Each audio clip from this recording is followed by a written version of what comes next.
Kita dapati bahawa premis melaksanakan perniagaan perdagangan yang tidak menepati CJ halal.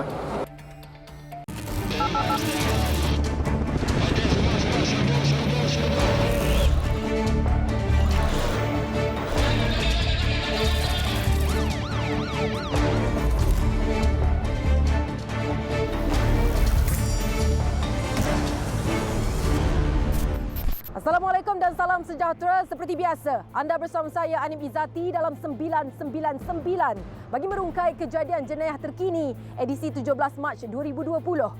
Saudara, misteri bau busuk sebuah rumah flat di Taman Pauh Bukit Mertajam Pulau Pinang terbongkar dengan penemuan mayat seorang lelaki dalam keadaan terikat dan separuh bogel. Ketibaan pihak polis di lokasi kejadian mempercayai mangsa telah meninggal dunia beberapa hari sebelumnya. Kes berkenaan membuka tirai 999 malam ini.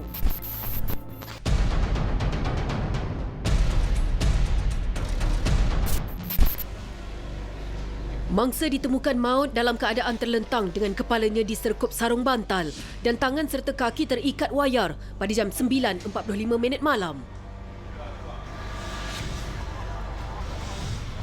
Pemeriksaan polis di kediamannya mendapati kipas dan lampu rumah terpasang manakala barangan mangsa dalam keadaan berselerak, namun tiada sebarang kecurian dilaporkan. Pihak bomba dan penyelamat Pulau Pinang terpaksa memecah pintu jeriji hadapan yang berkunci bagi mengeluarkan mayat mangsa.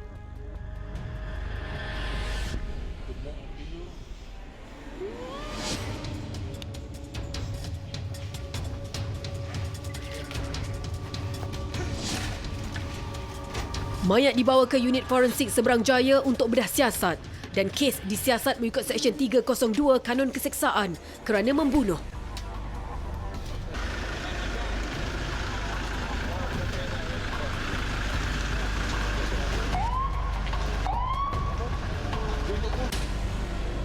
Kementerian Dalam Negeri Hal Ehwal Pengguna KPDN HEP berjaya menumpaskan kegiatan penjualan jersey tiruan dalam serbuan di sebuah rumah 2 tingkat di Taman Bukit Kayang, Kanga Perlis. Operasi jam 11 pagi itu menahan seorang lelaki tempatan berusia 26 tahun yang disyaki dalang dan majikan kepada 5 lagi pekerja berusia dalam lingkungan usia 20 hingga 30-an. Aktiviti penjualan dilakukan secara atas talian sejak 3 tahun lalu dengan jumlah keuntungan dianggarkan mencecah sehingga RM120,000 sebulan.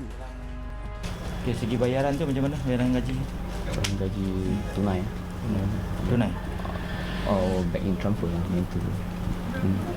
Okay, berapa average seorang? 1,200. 1,200. Average lah. Pemeriksaan mendapati lebih 2,000 unit jersey tiruan pelbagai jenama disorokkan di sebuah bilik di ruangan belakang untuk dijadikan stok pasaran ke seluruh negara. Sementara itu, sebuah bilik di tingkat atas disyaki dijadikan studio rakaman secara langsung yang dilengkapi peralatan merakam dipercayai bagi mempromosikan produk jualannya.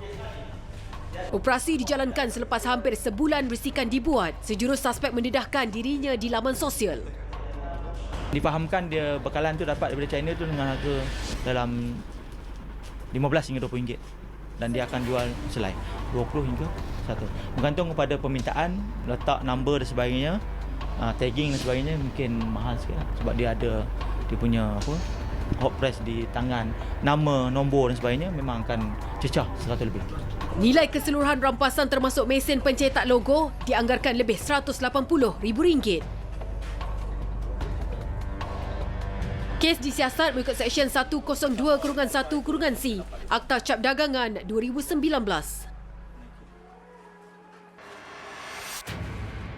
RM500,000 batang rokok putih bernilai RM374,000 termasuk cukai berjaya dirampas oleh Agensi Penguatkuasaan Maritim Malaysia Kelantan ketika melakukan rondaan. Dalam kejadian jam 4.30 pagi, sebuah bot pancung dinaiki 3 lelaki. Dilapor telah menjatuhkan 50 peti kotak mengandungi 2,500 karton rokok sebelum meninggalkan perairan Kuala Besar, Kota Baru, Kelantan. Berlaku aksi kejar-mengejar sejauh kira-kira 4 km setelah kegiatan penyeludupan dihidu pihak berkuasa. Namun suspek bertindak masuk ke kawasan Sungai Cetek. Kita tengok untuk kali ini, mereka letak barang-barang di sana dan mereka akan cuba mengambil melalui darat atau mereka akan mengambil secara runcit-runcit, secara sedikit demi sedikit lah. Itulah yang saya tengok untuk kali ini punya modus operandi. Rokok berkenaan disyaki diseludup dari negara jiran bagi pasaran negeri Kelantan. Kes disiasat di bawah Akta Kastam 1967. Lebih 2,000 bungkusan makanan ringan bernilai hampir RM13,000 disita kerana disyaki menggunakan logo halal tidak sah. Gerakan operasi dijalankan selepas 2 minggu risikan dibuat Kementerian Perdagangan Dalam Negeri dan Hal Ehwal Pengguna KPDN HEP. Serbuan jam 3 petang yang membabitkan sebuah premis makanan di Jalan Nenas Klang, Selangor turut disertai Jabatan Agama Islam Selangor, JAIS. Hasil daripada serbuan dan juga hoax yang kita laksanakan pada hari ini, kita dapati bahawa premis melaksanakan perniagaan perdagangan yang tidak menepati CJ halal lah. Di bawah kita ambil siasatan di bawah Akta Perihal Dagangan. Siasatan mendapati kilang yang mengeluarkan 3 jenis produk makanan itu dipercayai gagal memohon sijil halal yang diperakui selama 10 tahun beroperasi.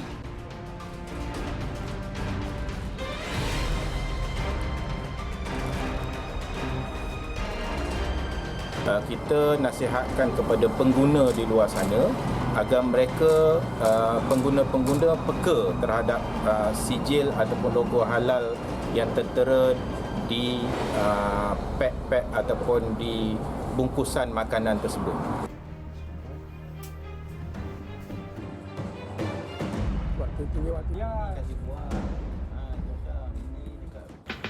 Sementara itu, 146 buah kenderaan diperiksa di hentian rehat dan rawat Seremban arah selatan bagi mengesan pesalah trafik.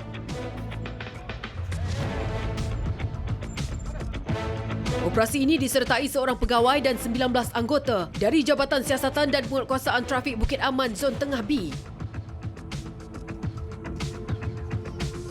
Hasil operasi ini sebanyak 305 notis saman dikeluarkan atas pelbagai kesalahan trafik.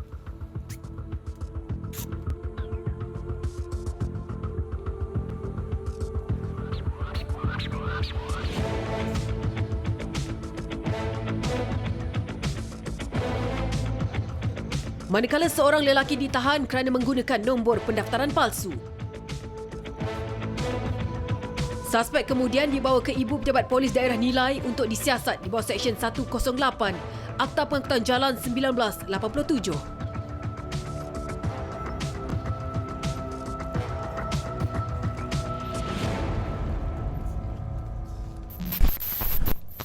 Seorang remaja maut setelah tercampak keluar dan dilanggar oleh sebuah kereta lain dalam kemalangan di Jalan Tok Jembal, Kuala Nerus, Terengganu.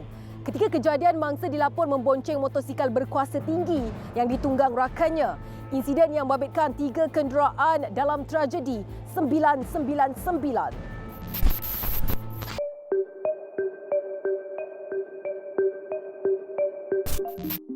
Seorang wanita berusia 30-an tersepit selepas kereta dinaikinya dihempak pokok setinggi 10 meter yang tiba-tiba tumbang. Kejadian sekitar jam 7.20 pagi di Taman Jaya, Rawang, Selangor itu dipercayai berpunca daripada pokok yang sudah reput. Mangsa yang cedera berjaya dikeluarkan dan dihantar ke hospital bagi rawatan lanjut. Seorang remaja maut manakala rakannya cedera parah apabila motosikal berkuasa tinggi yang dinaiki mereka terbabit dalam sebuah kemalangan membabitkan 3 kenderaan. Kejadian dilapor berlaku di Jalan Tok Jembal, Kuala Nerus, Terengganu. Dalam kejadian sekitar jam 10.50 malam, sebuah kereta dipandu seorang wanita yang keluar dari simpang jalan merempuh motosikal terbabit. Akibat pelanggaran, motosikal terbabit terbabas lalu menjunam ke dalam paya sedalam 2 meter.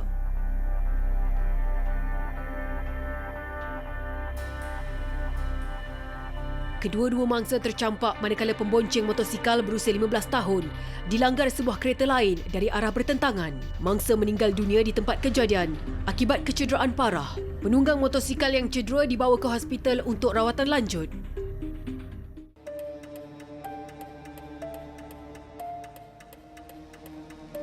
Penduduk Taman Desa Permai, Iskandar Puteri, Johor dikejutkan dengan ribut dan angin kuat yang menyebabkan atap 5 buah rumah di perumahan berkenaan diterbangkan angin. Kejadian yang berlaku kira-kira jam 6.30 petang itu terjadi 2 kali dalam tempoh setengah jam. Angin dan ribut kuat terjadi dalam jangka masa kurang 10 minit. Kemudian diikuti hujan dan ribut yang muncul kembali dalam tempoh kurang 2 minit.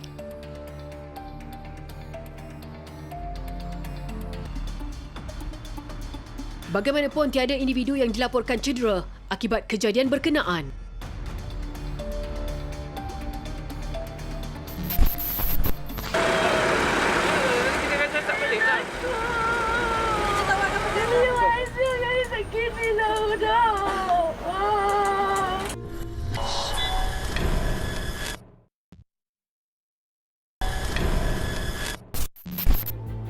Tangisan dan pujuk rayu antara taktik biasa yang digunakan pendatang asing tanpa izin atau parti sebaik diberkas. Harapan mereka bagi membolosi sempadan negara melalui pengangkutan awam bas terhenti sebaik dikesan dalam sebuah sekatan jalan raya. Selain parti, sekatan itu berjaya mematahkan aktiviti penyeludupan telefon bimbit yang berjumlah ratusan ribu ringgit. Wartawan Faizal Murad menyertai operasi yang dijalankan Agensi Kawalan Sempadan Malaysia (AXEM) di Pasir Putih, Kelantan.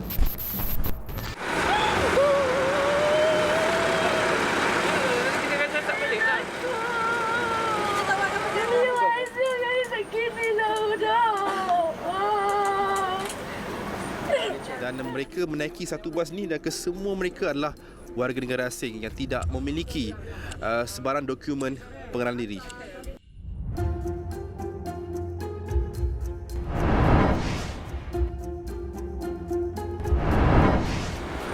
Pemantauan aktiviti jenayah di pintu sempadan negara diperkukuhkan lagi menerusi operasi yang giat dijalankan pada setiap minggu. Operasi kali ini memfokuskan kepada parti dan sindiket penyeludupan yang seringkali menggunakan laluan ini menjelang tengah malam. Sepasukan anggota daripada Agensi Kawalan Sempadan Malaysia atau AXEM bersama Jabatan Imigresen Negeri Kelantan menjalankan sekatan jalan raya menuju ke pintu sempadan. Pendatang asing tanpa izin atau parti seringkali menggunakan pengangkutan awam bas bagi meloloskan diri. Pemeriksaan bas ekspres awal jam 10 malam mendapati terdapat beberapa individu yang dipercayai parti mula dikesan. Sebaik dokumen perjalanan diri diminta, pelbagai alasan mereka berikan. Kuala Lumpur berapa hari pergi Kuala Lumpur? Kerja ke apa? Tak, jalan-jalan 4-5 hari gitu. 4-5 hari gitu lah. Okey, kenapa awak tak cek pasport? Kita nak cek kita day pun kita beli tiket bak dulu lah. Tapi awak tahu lah bak tak dulu cek. tubik lah. Tahu Betul. kesalahannya? Tahu lah. Okey, dah tahu kenapa tak nak cek? Lepas pun nak tubik lagi, takut kita tak ada. Ha. Mari dulu. Dan kali awak kena ingat lah, tak cek satu kesalahan ni di bawah Akta Immigration. Okey, sini kita tahan awak dulu. Okey. Pemeriksaan bas berikutnya mendapati ada yang berani menempuh perjalanan tidak sah itu secara berkumpulan. 12, 12, 13, 14, 15. 15. Semua Myanmar. Myanmar. Okey. Okey, sekarang ni anggota penguatkuasa sedang memeriksa 15 penumpang bas ini dan kesemua daripada mereka yang menaiki bas ini adalah warga negara asing yang tidak memiliki sebarang dokumen pengenalan diri.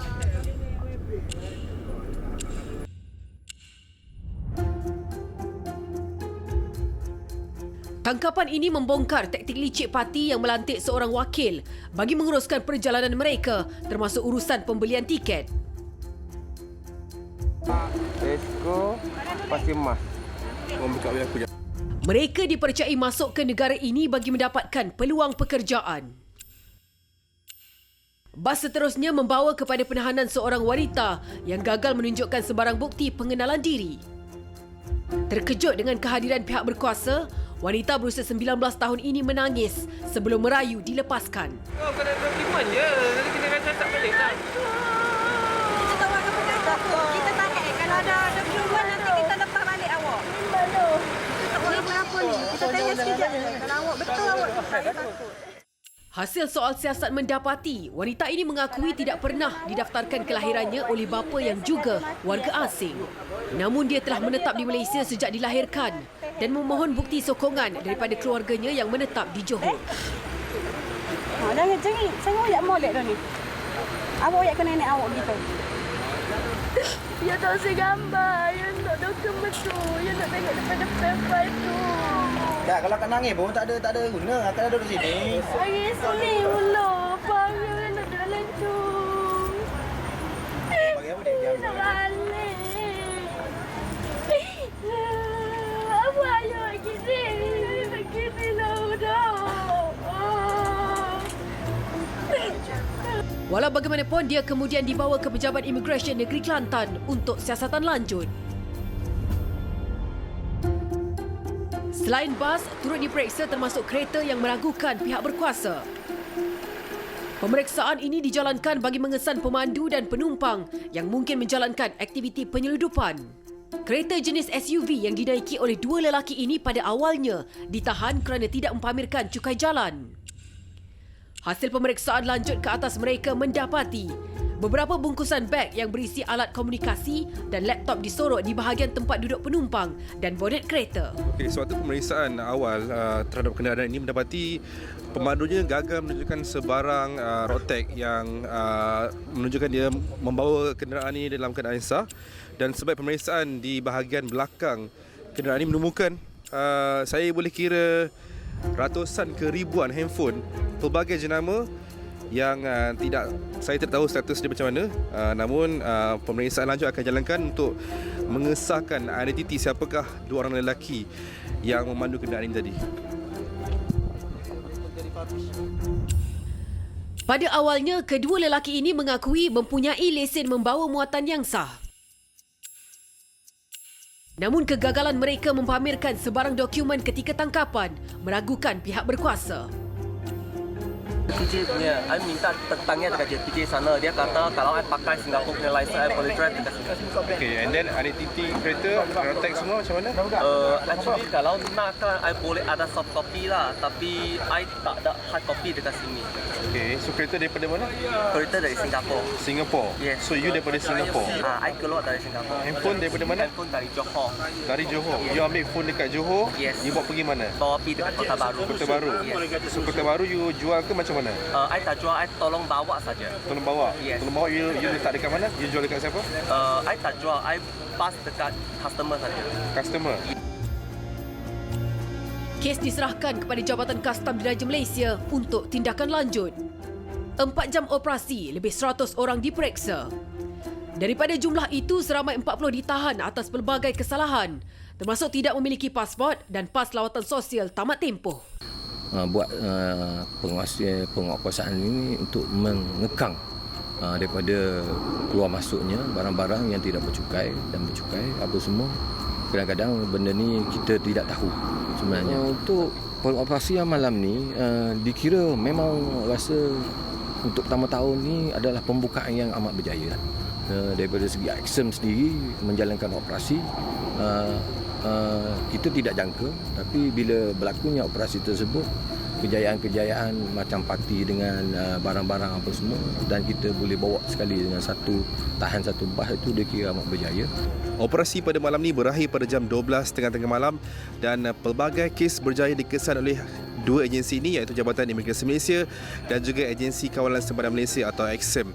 Dan ini membuktikan bahawa kerjasama ini akan diteruskan di masa-masa yang akan datang bagi memastikan kegiatan jenayah akan terus dikesan di negeri ini.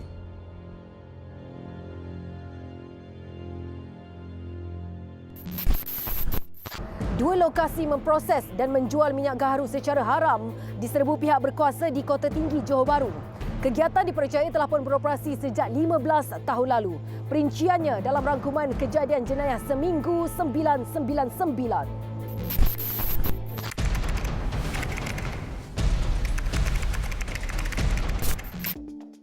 Suspek kes bunuh dan simen abang sendiri disambung reman sehingga 22 Mac depan bagi membantu siasatan.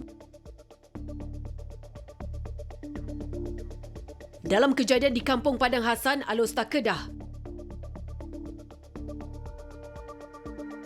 Seorang lelaki ditahan selepas bertindak menyimin mayat abang kandungnya di dalam sebuah tong air. Mangsa dipercayai terbunuh akibat terkena tetakan pada leher ketika pergaduhan bersama suspek. Operasi dijalankan Jabatan Perhutanan Semenanjung Malaysia JPSM bersama Polis Diraja Malaysia membabitkan nilai rampasan hampir RM2 juta. Dua lelaki dipercayai pemilik premis ditahan bagi membantu siasatan. Minyak gaharu yang diproses kemudian dipercayai dipasarkan ke luar negara. Pokok gaharu merupakan spesies terancam dan disenaraikan di bawah jadual Akta Perdagangan Antarabangsa mengenai spesies terancam 2008, Akta 686. Seorang warga emas mengaku tidak bersalah di atas dua pertuduhan iaitu cuai sehingga menyebabkan kematian seorang pesara tentera ketika berburu dan memiliki senapang tanpa permit bulan lepas. Tertuduh yang didakwa di Mahkamah Magistrate Bacok, Kelantan dibenarkan diikat jamin RM9,000 dengan seorang penjamin. Sebutan semula kes ditetapkan pada 13 April depan. Apabila kita nak menukar lorong, kita kena bagi ke lampu isyarat kiri dan kanan. Sekurang-kurangnya 50 meter memberi lampu isyarat.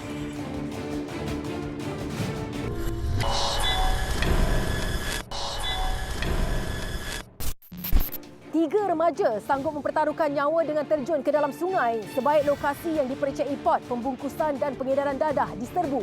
Aktiviti haram berkenaan dikenal pasti Batalion 20, pasukan gerakan RPGA Beluran PDRM, ketika membuat rondaan bagi membantras aktiviti penyeludupan dan pendatang asing.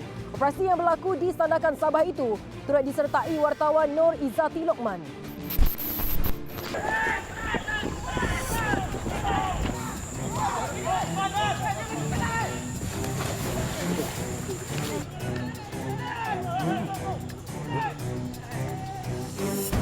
Tiga individu dikesan cuba meloloskan diri dengan terjun ke dalam sungai.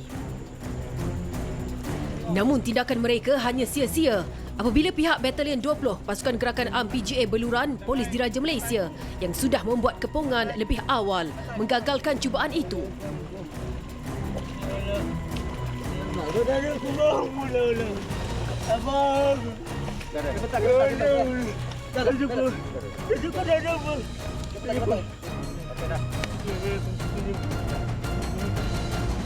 Serbuan jam 8.30 malam mensasarkan pot bagi aktiviti dadah yang terletak berhampiran kawasan perumahan di Taman Mesra Batu 4, Sandakan Sabah.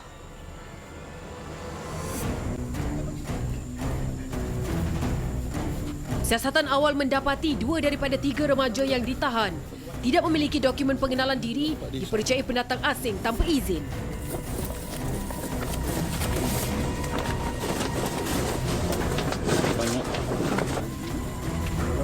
Berusia 15 hingga 18 tahun, mereka disyaki bertindak sebagai penghantar atau runner kepada pelanggan dadah di sini.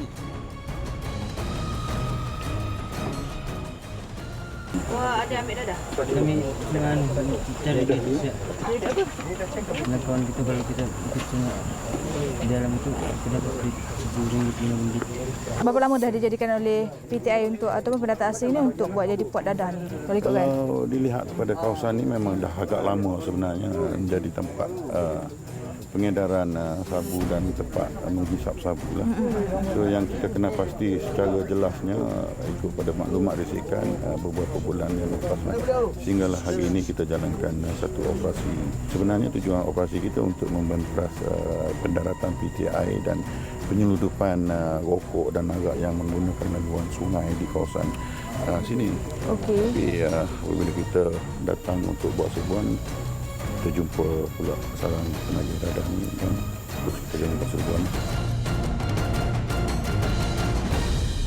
Pasukan operasi perlu meredah semak sejauh kira-kira 500 meter sebelum tiba ke kawasan ini yang terletak bersebelahan sungai. Berdasarkan pemerhatian, lokasi ini juga dijadikan tempat tinggal oleh parti, termasuk ruang simpanan barang ini dijadikan tempat tidur. Okey, lokasi ini dipercayai dijadikan sebagai pot dadah oleh pendatang asing tanpa izin terutamanya, dan difahamkan ketika serbuan oleh pihak polis sebentar tadi, beberapa individu telah dikesan melakukan kegiatan pembungkusan dadah, dipercayai dadah jenis syabu. Itu diedarkan kepada pelanggan ataupun penagih dadah yang berada di sekitar ini, terutamanya pendatang asing tanpa izin.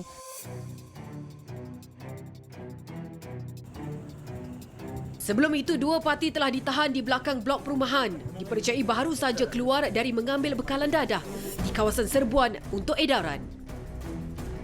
5 paket plastik lutsina dipercayai mengandungi dadah jenis syabu ditemui pada suspek berusia 60 tahun. Kamu jual sabu juga? Menghantar. Berapa dia bagi upah kamu? 50 dapat RM5. Berusia 51 tahun, lelaki ini sudah beberapa kali dipenjarakan atas kesalahan membabitkan dadah. Ini ke yang bungkus? Yang jual ke apa ke? Ini jaga. Tukang hantar. Ini runner. Sementara itu, pemeriksaan pada 2 buah pondok di lokasi Serbuan pula menemui 29 bungkusan dipercayai syabu. Tim saya daripada Batalion 20 PJA Beluran terdiri daripada 5 pegawai dan 25 anggota telah menjalankan serbuan, di mana dalam serbuan dijalankan kita telah menemui beberapa pondok, lebih kurang ada 5 pondok, dan 2 pondok dipercayai merupakan sarang tempat pembungkusan dadah dan penghisapan dadah lah. Di mana terdapat alat penimbang dan beberapa aluminium foil dan plastik-plastik yang digunakan bagi tujuan membungkus. Dalam serbuan yang dijalankan juga kita telah berjaya menangkap 5 disyaki tukang penghantar dadah tersebut kepada pembeli-pembeli. Hasil serbuan kira-kira 55 gram dadah dipercayai syabu dirampas. 4 parti dan seorang remaja warga tempatan dibawa ke Ibu Pejabat Polis Daerah Sandakan untuk tindakan lanjut. Operasi tamat sekitar jam 11.30 malam.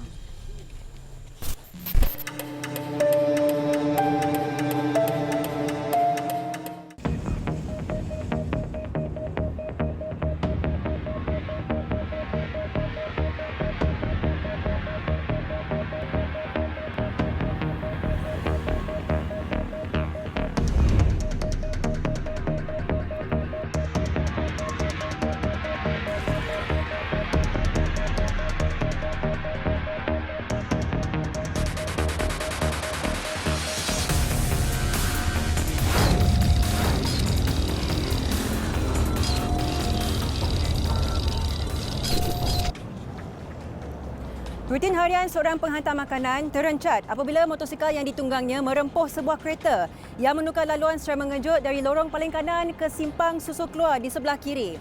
Kemalangan itu dirakam kamera kereta atau dashcam. Dilaporkan berlaku pada jam 1.10 tengah hari di Lebuh Raya Persekutuan.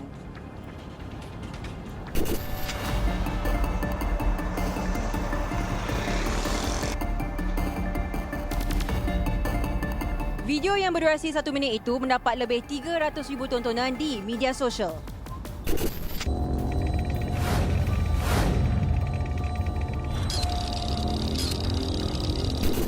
Tindakan pemandu kereta yang tidak memberhentikan keretanya dan beredar terus dari lokasi kejadian sejurus kemalangan mendapat pelbagai kritikan daripada orang ramai, termasuk Encik Selvam. Apa khabar Encik Selvam? Ya, baik. Encik Selvam, apa pendapat Encik Selvam berkenaan dengan pemanduan pemandu kereta tersebut? Kereta tu saya nampak dalam video tu, kereta tu dia punya dah blind spot. Mungkin dia tak plan lah, bila dia nak pergi kerit, dia kena plan lah bawa kereta kan. Mungkin dia tengok GPS saja macam ni bawa ke, sepatutnya dia kena berhenti tengok lah kan, dia dah salah. Mungkin dia pun takut lah nanti orang belasah dia, mungkin dia terus cabut lah. Kalau dia buat report, okey lah. Kalau dia cabut tu tak baik lah kan.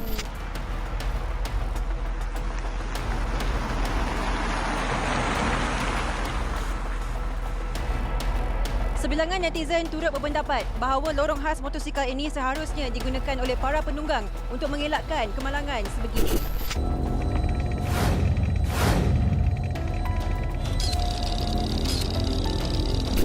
Baik, saya bersama dengan Encik Saiful, antara penunggang motosikal yang menggunakan lorong khas motosikal ini. Jalan Persekutuan dihaskan untuk kereta saja sebab kita ada lorong motor. So kita tak kacau trafik untuk kenderaan-kenderaan lain lah. Saya kerja dekat KL, so memang akan guna jalan ni. Sebabnya dia lebih baik lah daripada kalau jatuh dekat jalan kereta. Keadaan lorong motosikal ni sendiri kena lebih baik lah daripada apa yang kita ada sekarang.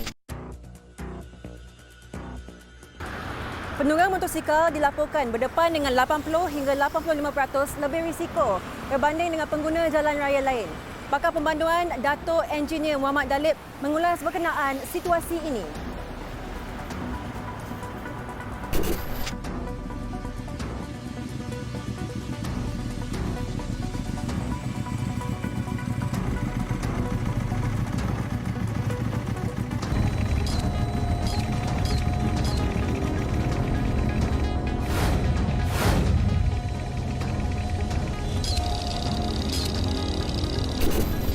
Datuk dah tengok sendiri macam mana video viral tu kan antara penunggang motosikal dengan pemandu kereta tu. Apa pendapat Datuk kenaan kemalangan ni? Di dalam perundangan yang sedia ada, memang langgar belakang satu kesalahan.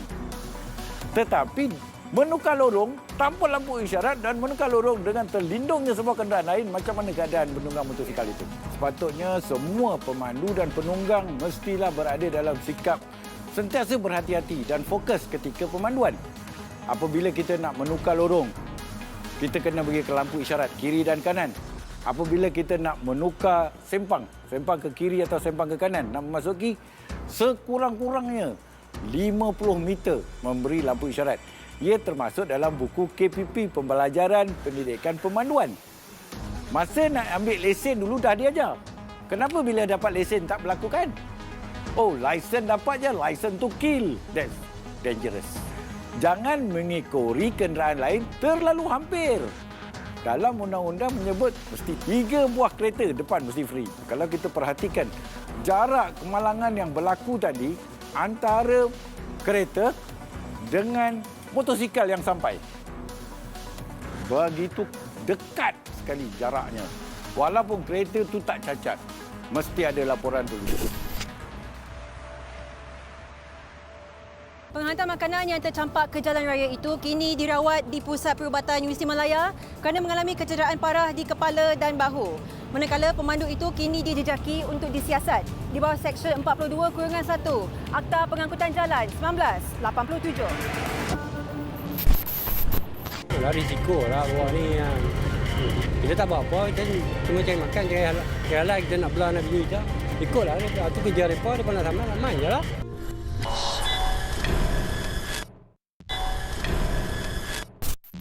Gara-gara ingin mengejar trip, sekumpulan pemandu lori sanggup mengambil risiko membawa muatan kayu getah secara berlebihan tanpa mengendahkan keselamatan jalan raya. Justru pihak Jabatan Siasatan dan Penguatkuasaan Trafik JSPT, Ibu Pejabat Polis Kontijen Kedah mengambil tindakan menahan kumpulan pemandu terbabit. Operasi yang berlaku di daerah Pokok Sena dilaporkan wartawan Haziq Hamid. Apa teringat ni? Baru masuk trip lama ni. Kerja mereka, mereka nak sama, nak main je lah. Kita nak kata apa kan?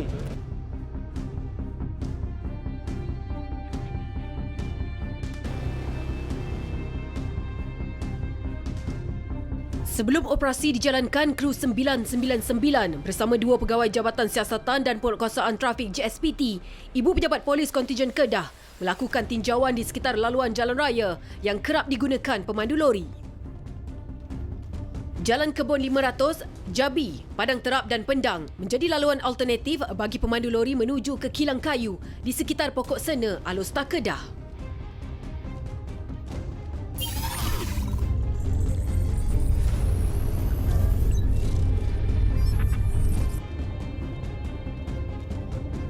Kami menuju ke ladang pokok getah di sekitar Jinyang. Menerusi maklumat dan risikan, disyaki terdapat aktiviti pengambilan kayu getah secara berlebihan di kawasan terbabit.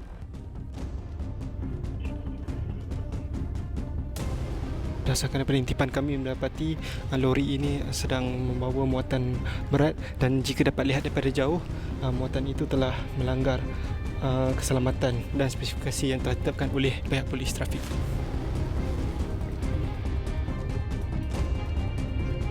Lori yang kapasiti 1 tan yang dilod lebih kurang dalam 6 tan, itu dalam keadaan yang bahayalah.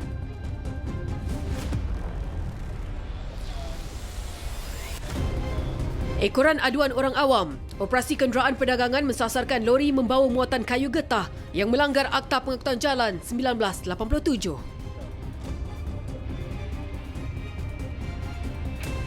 Seramai 2 pegawai dan 8 anggota JSPT IPK Kedah terlibat dalam menjayakan operasi. Kita akan spot check lokasi-lokasi laluan yang utama lah yang digunakan oleh kenderaan berniagaan ni. Bermula jam 11 pagi, pemeriksaan dilakukan di setiap kawasan yang dijadikan laluan lori kayu getah. Sebuah lori kayu getah dipercayai membawa muatan secara berlebihan, berjaya dikenal pasti pihak polis ketika sedang menuju ke kawasan pokok sena. Standby. Ada sebuah lori. Sekarang ni dia menghala ke pokok sena. Standby. Kami akan ambil yang ni dulu. Menurut rekod, pemandu lori ini pernah dikenakan saman atas kesalahan membawa muatan secara berbahaya. Namun dia seolah-olah tidak mengambil peduli.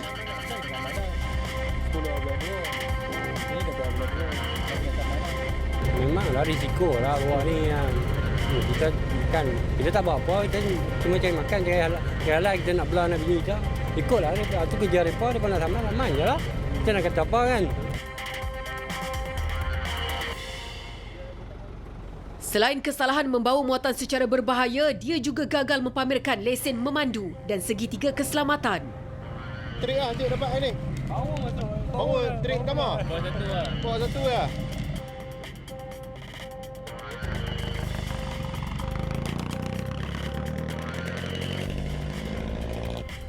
Nanti dulu itu.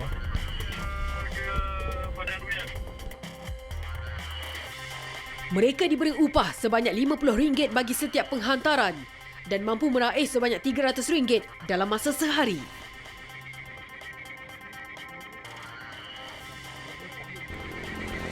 Kerana ingin mendapatkan keuntungan, seorang pemandu lori telah ditahan oleh pihak polis trafik dan dipercayai telah membawa muatan secara berbahaya, dan jika dapat lihat had muatan lori ini sepatutnya tidak melebihi 2 kaki. Pemandu ini pula mendakwa lori terbabit bukan miliknya dan hanya mengikut arahan yang telah ditetapkan pengurus kilang. Lori sini? Ada. Pajak ah. Betul share dengan yang kokain je. Ni lori kokain kita bawa lah. Dia bagi gaji lah sehari RM50.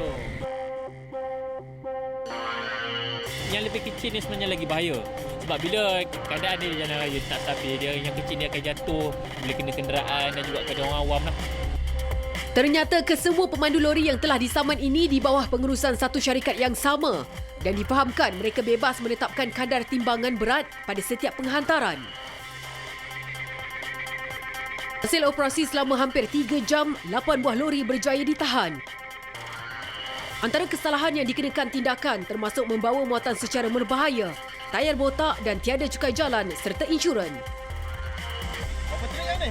Baru masuk trik pertama ni. Trik pertama? Banyak mana kami ibu semua kata trik pertama. Betul. Tak kira kalau tak kira tengok apa. Trik tu tak ada pagi ni.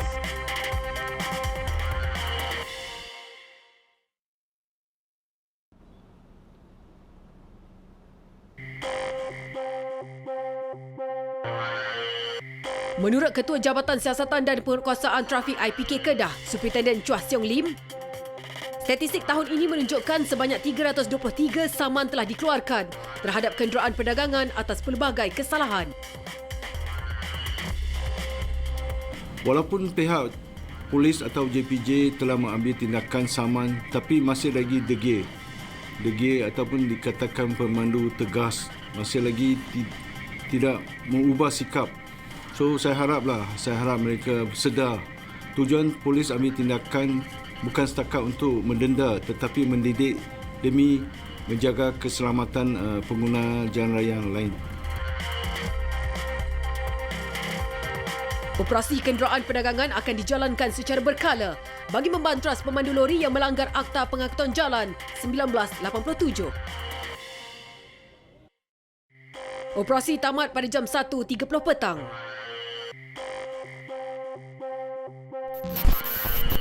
Terima kasih kerana setia bersama dengan kami sehingga ke penghujung rancangan. Seperti biasa, sebarang maklumat berkaitan kejadian jenayah boleh disalurkan menerusi laman sosial rasmi 999, termasuk Instagram, Twitter dan Facebook seperti yang tertera jaga keselamatan, jaga kesihatan, elakkan berada di tempat awam dan orang ramai jika tiada sebarang keperluan. Sentiasa ingat, jenayah membawa padah.